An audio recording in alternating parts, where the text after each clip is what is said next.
bit of a blip here. Okay. Mm-mm-mm. All right. Making sure everything's squared away.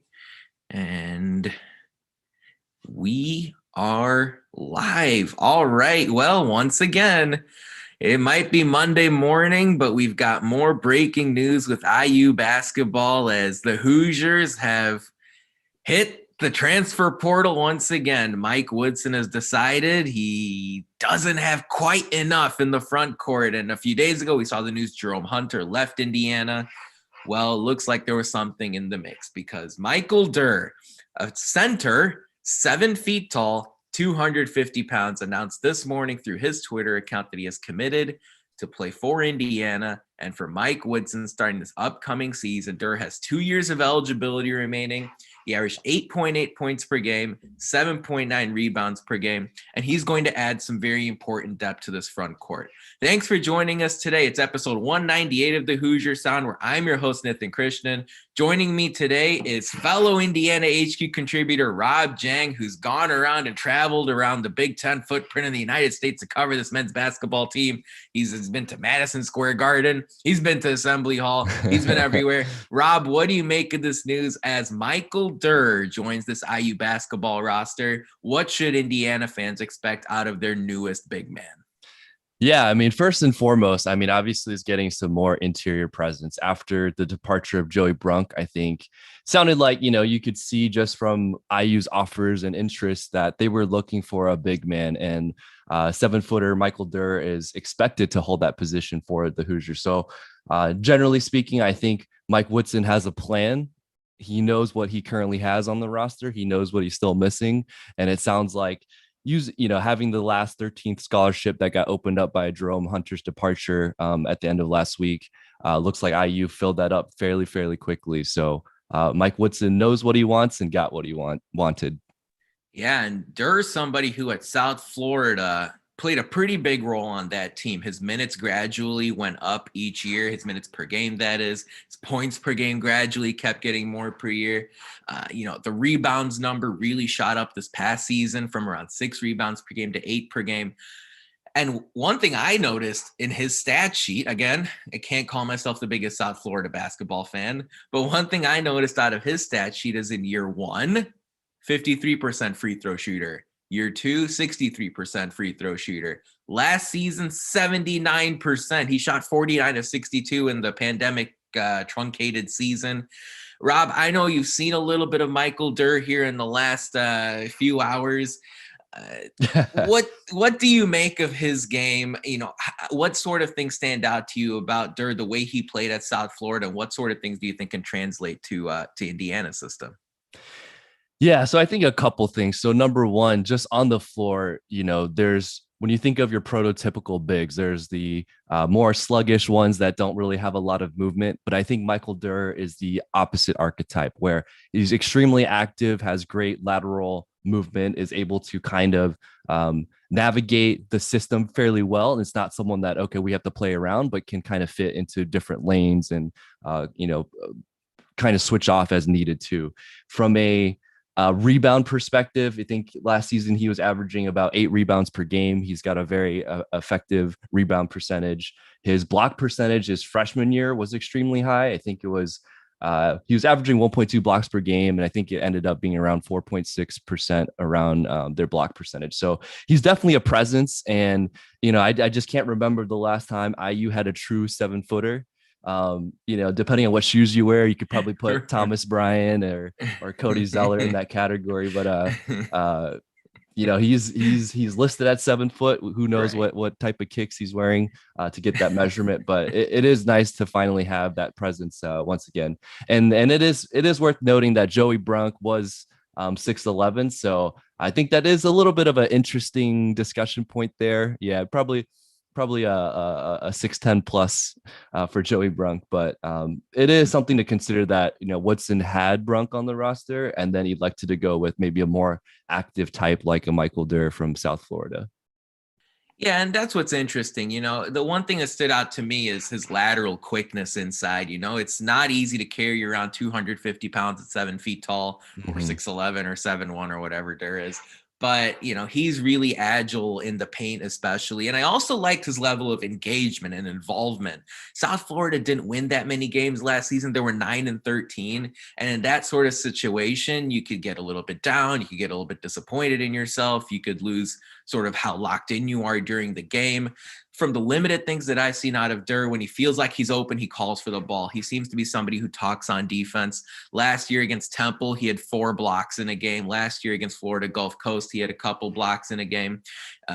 When you look at his game by game numbers last season, when you see the strong teams that South Florida play, teams like Virginia Tech, teams like Cincinnati, teams like Houston, Durr had pretty impressive numbers. Let's take Houston, for example, a team that was a 2 seed in last year's NCAA tournament.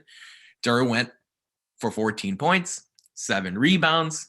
He even took he took 2 threes in that game and made it. That's something that was interesting. As Rob and I were talking before we started today, he took 23s last season, and Mike Woodson, NBA influence.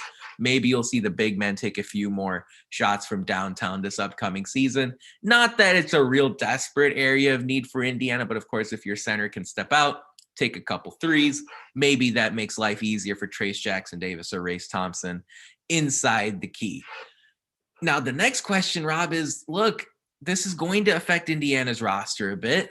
Trayce Jackson-Davis, Logan Duncombe, Race Thompson, and now Michael Durr all are going to fight for front court minutes. How do you see that sort of stuff play out this coming season? Do you think this will maybe take some load off of TJD? Do you think other players will get affected? How do you look at Durr's addition to IU's roster as far as the playing time is concerned? Yeah, and I think, first and foremost, the expectation is he's coming in as a support player, right? And I think it's important to know that Durr is joining a roster with the likes of, like you said, TJD and Race Thompson that probably are expected to maybe get the lion's share of the minutes to start the season. We'll see how Durr can support and develop. And to be honest, he brings a different type of presence when he's on the floor. Whereas, TJD and Race can kind of muscle their way in a one-on-one situation. Durr is a very active, I think, support player, meaning he can be, there for defense. He can be there for clogging up the lanes. He's got a 7'4" wingspan. So I don't see necessarily IU necessarily changing their game plan around Durr. But I think what this does do, like you said, it alleviates, the time that maybe TJD needs to be on the floor. And maybe when TJD is off the floor, there's not necessarily that defensive gap that we kind of saw last season.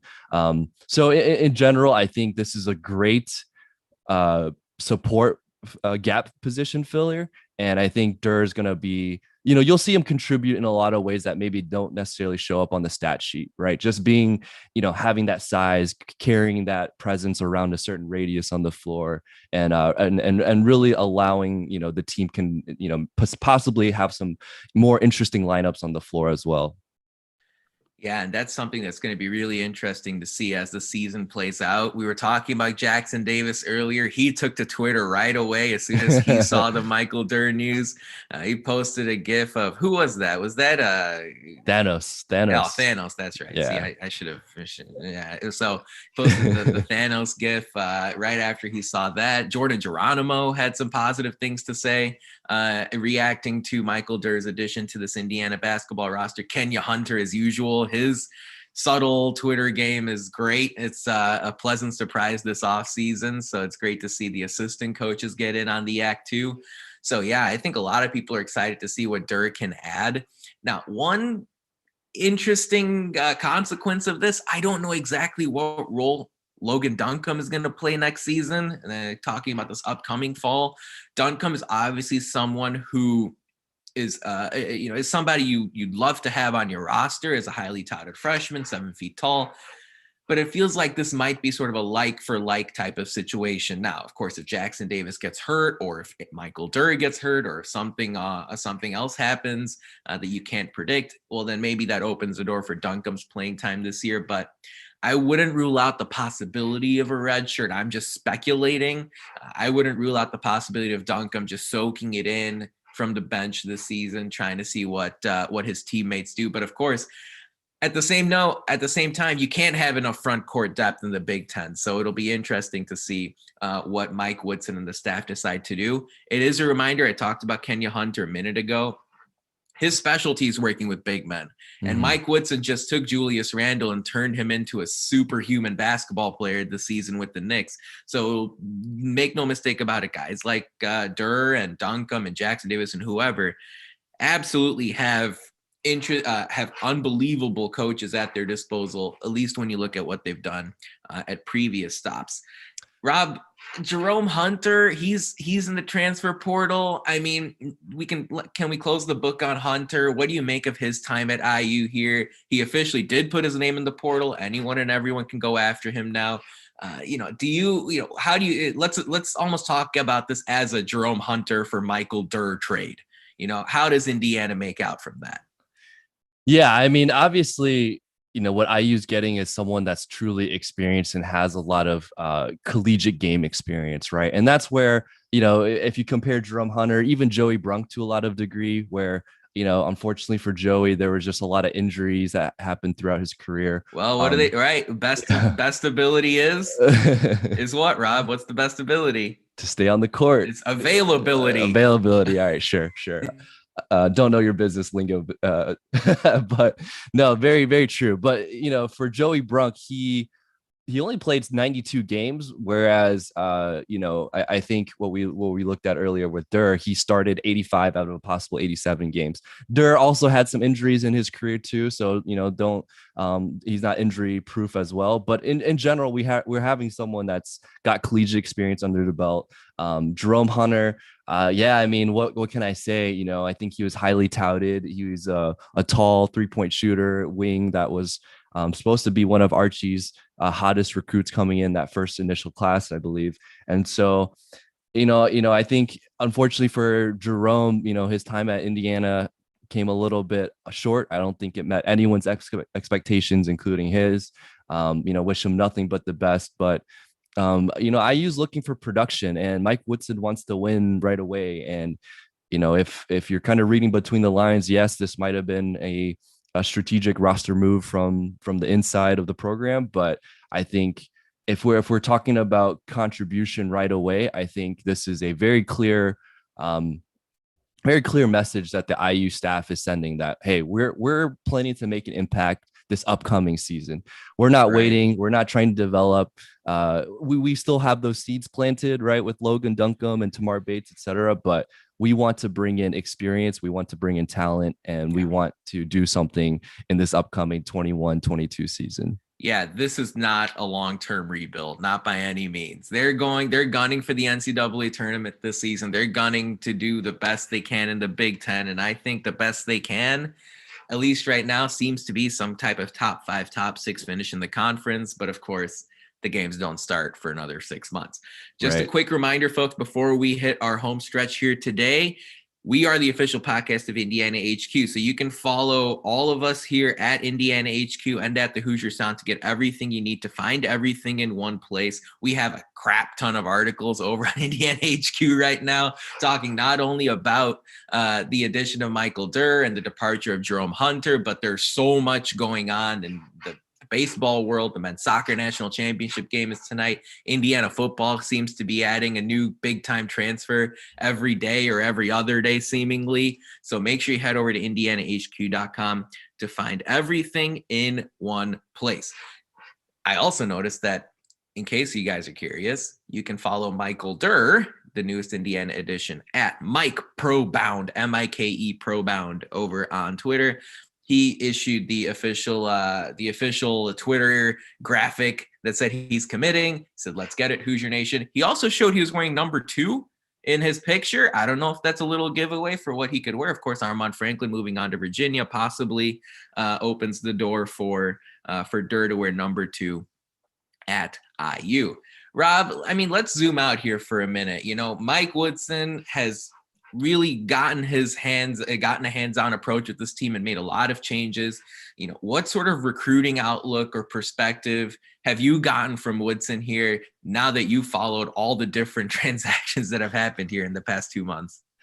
Yeah, and with the transfer portal, you never know, right? So we don't know if all 13 scholarships are filled at the moment, but does that mean something might change? And that's not a hint, but the realistic, nature of the situation is anything could happen. And the transfer portal, I believe, is open 365 days of the year.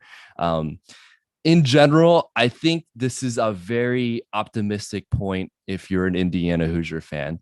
Number one, I think it's that was the number one question coming in from even Archie Miller when he joined IU for Mike Woodson is could he recruit? And I think retaining Kenya Hunter, bringing in Yasir Roseman, bringing in Dane Fife, it's been huge for IU. And I think what's really interesting to see is IU is very targeted in what they're looking for. So they know exactly their type, quote unquote, and they know what they want on their roster.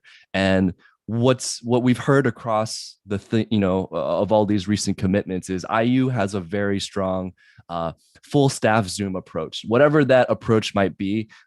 Say what you will about Zoom calls, and I'm on Zoom like way too many hours of the day than I'd actually prefer to be, but there's something to be said by IU's technique using online recruiting methods. And what we hear, across the board from all of the recruits is IU likes to go with this full court press where the entire staff shows up on the Zoom.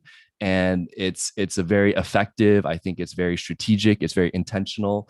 They know why they want the player. So I think, genuinely speaking, it's a very optimistic time for IU fans to know that, okay, Mike Woodson doing fairly well on the recruiting trail. This was probably going to be one of the biggest uphill battles for a coach coming from the NBA ranks, where now they have to do a totally different type of recruiting. But so far, so good. And honestly speaking, there's probably not much more you could potentially ask for, given where we are with Mike Woodson's tenure. No, the thing that stands out to me is how agile and alert they've been. Durr, for example, somebody who, as of April 20th, had committed to Virginia Tech, transferred out of South Florida. There was a major off the court issue going on there in Tampa. And Durr said, I'm going to Virginia Tech. I'm going to play for Mike Young. I'm going to play for an ACC program. All's well. And then, for whatever reason, Durr had a change of heart. And again, in the span of just a few weeks, Mike Woodson and Dane Fife and Kenya Hunter and Yashir Rosemond have said, look, here's somebody who can help our team. Let's go. Let's make a move. Let's jump. Let's be active. Let's be, on the ball with this type of stuff. And, these aren't easy decisions that are being made, but at a larger high level, it does stand out to me that this is a coaching staff that is acting urgently and swiftly when they see any type of opportunity open up. And I'm not saying Michael Durr is going to be Wilt Chamberlain or Kareem Abdul-Jabbar. He is who he is. I'll just be happy if he limits Zach Edey. I'll be happy if he limits Zach Edey, less than 20 points, whatever. Maybe those are a little bit too soft of expectations, but I'm sure Mike Woodson scanned the Big Ten landscape and he said, okay, Purdue's got Zach Edey, and there are a lot of other quality bigs in the Big Ten. Let's maybe add someone who can help offset some of those potential matchup problems. So I'm excited at the different trends and patterns that the staff is showing. Yeah, the other thing to add here is this is yet another out-of-state player that Mike Woodson has recruited, right? Between Xavier Johnson, retaining Parker Stewart, bringing in Miller Kopp, signing Tamar Bates.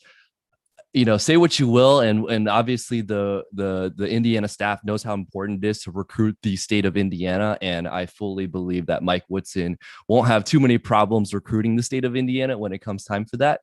But I think this is hugely optimistic in terms of looking at the out-of-state recruits and IU really having their fingers in a lot of different places and not being afraid to bring in talent from elsewhere.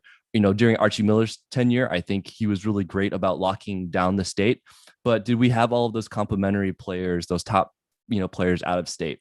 Probably not as many as we would have liked. And so this is a great sign that, look, our recruiting footprint has significantly expanded. And, just look at the latest commits, and that tells the story right there. Yeah, absolutely. There isn't a perfect one size fits all recipe to any of this. You got to just kind of go with what your instinct, what your gut tells you.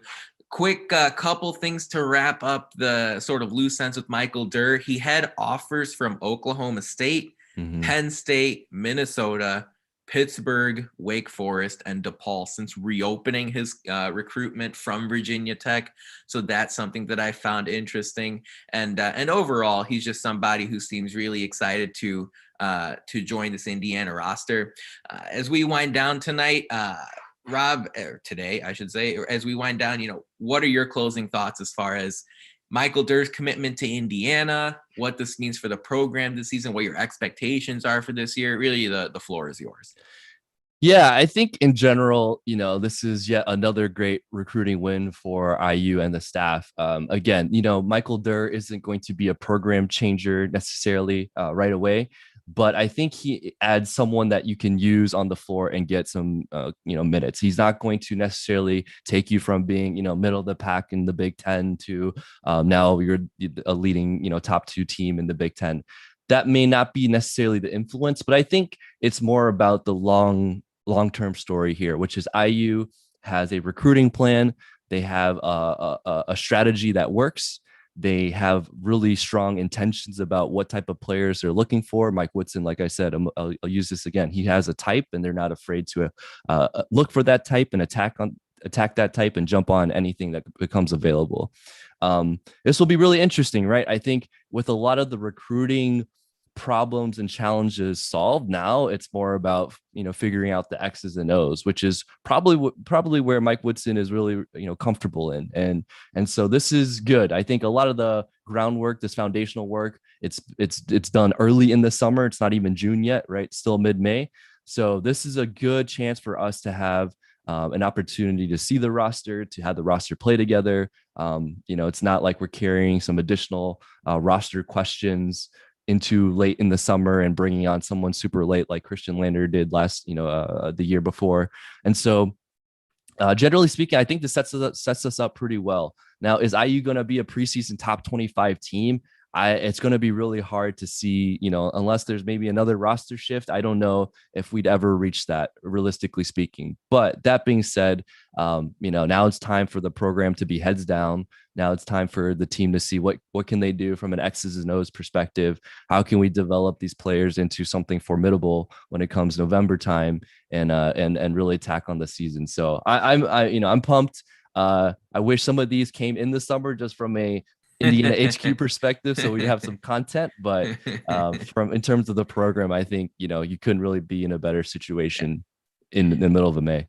Yeah, and before I get into my closing thoughts, just a reminder, look, we're going to have a full podcast coming out Tuesday night, tomorrow night, at least from our perspective. We're going to talk about how Indiana soccer did in the national championship game against Marshall tonight. We're going to talk about Stephen Carr's commitment to Indiana, the former five-star prospect and USC running back, announcing his intentions to play for IU. We're going to have even more on Michael Durr joining Indiana in basketball and what sort of things you can expect going forward. So just mentioning to everyone out there, we're going to have 2 podcasts out this week. So make sure you download it wherever you find podcasts, Apple, Spotify, the whole thing.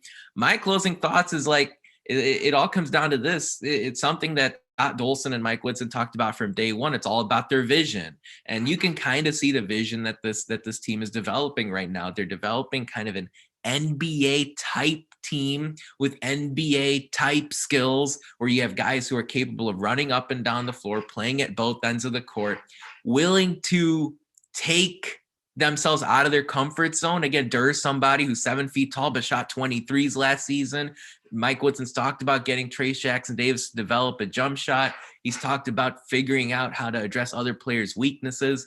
And I don't know how many wins that's going to translate to, but that's something we're not going to find out until really we get to fall. But you can see the vision this team's trying to formulate. And Mike Woodson doesn't know everything. He doesn't. But when you've got a staff that has incredible college experience through someone like Dane Fife and Kenya Hunter, when you've got somebody who has the Indiana footprint, the Indiana experience that Fife has, all that sort of thing is so important. Thad Mott has been in the Big Ten forever. And so, having those kind of influences, you can really see, even though you're not inside the walls, that everyone is sort of in lockstep and going in the same direction. But That about wraps it up for our 198th show of the Hoosier Sound. Thank you so much for joining us. We really appreciate your support. Thank you to our live audience. I know it's on short notice. You guys are all beautiful people. To hear more fantastic episodes like the one you heard today, be sure to follow us at Indiana HQ and at the Hoosier Sound to make sure you don't miss any in the future. You can also go to our website,